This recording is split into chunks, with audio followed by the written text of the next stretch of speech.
Senator حافظ عبداللہ صاحب، میں آپ سے ہی بات شروع کر دیتا ہوں. کیسے دیکھتے ہیں سر یہ دہشت گردی کی جنگ مسلسل پاکستان کے پی کے میں اور بلوچستان میں ہمیں نظر آ رہا ہے؟ حالانکہ آرمی چیف یہ کہہ رہے ہیں کہ ہم کامیابی کے قریب ہیں، لیکن یہ جو پراکسی ہے بھارت کی، یہ جو بھارت دہشت گردوں کو استعمال کر رہا ہے، اور اب یہ جنگ وہ براہ راست لڑنے کے بجائے پراکسی کے ذریعے ہم سے لڑ رہا ہے، تو اس کو آپ کیسے دیکھتے ہیں؟ کس طرح یہ عمل ہو رہا ہے؟ اور افغانستان کی سرزمین کیوں استعمال ہو رہی ہے؟ حالانکہ اس سلسلے میں پاکستان بار بار افغان حکومت کو ریکویسٹ کرتا رہا ہے، لیکن ابھی بھی ان کی زمین استعمال ہو رہی ہے. کیا کہیں گے آپ؟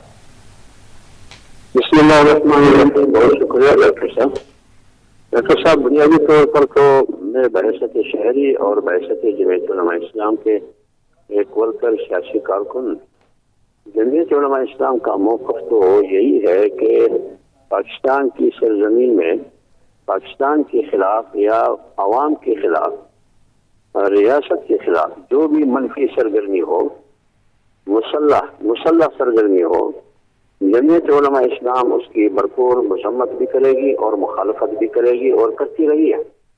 اور اس حوالے سے جمعیت علماء اسلام کی 2009 اور 2011 میں اور اس سے پہلے خیبر پختونخوا میں، پنجاب میں، بلوچستان میں اور پورے ملک میں تمام مکاتب فکر کی سطح پر، تمام تنظیمات مدارس اور جیائی کے پلیٹ فارم سے اس کی شدید الفاظ میں مذمت کی اور اس سے برات کا اعلان کیا ہے، اور یہ فیصلہ کیا ہے کہ اس قسم کی چیزیں یہ اگر کوئی قومیت کے نام پر کر رہی ہے یا کوئی اسلام کے نام پر، نہ یہ قومیت کے حصول فائدے میں جاتی ہے اور نہ اسلام کے اور نہ ملک کے.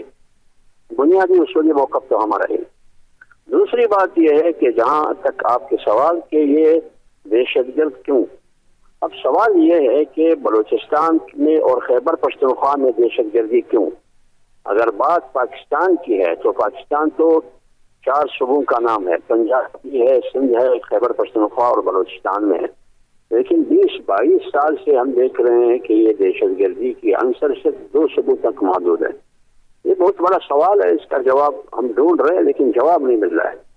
تیسری بات یہ، ہم چاہتے ہیں کہ پنجاب بھی جنت ہو، سندھ بھی جنت ہو، لیکن بدقسمتی سے بلوچستان کو دہشت گردی کا سامنا کیوں ہے؟ بلوچستان میں پشتون بلوچ کا خون کیوں باہر ہے؟ خیبر پختونخوا میں، پاکا وزیرستان میں یہ پشتون کی قسمت میں بولی اور بات کیوں ہے؟ تیسری بات یہ ہے کہ یہ دہشت گرد دن بدن کم ہوتے جا رہے ہیں یا اس میں اضافہ ہو رہا ہے؟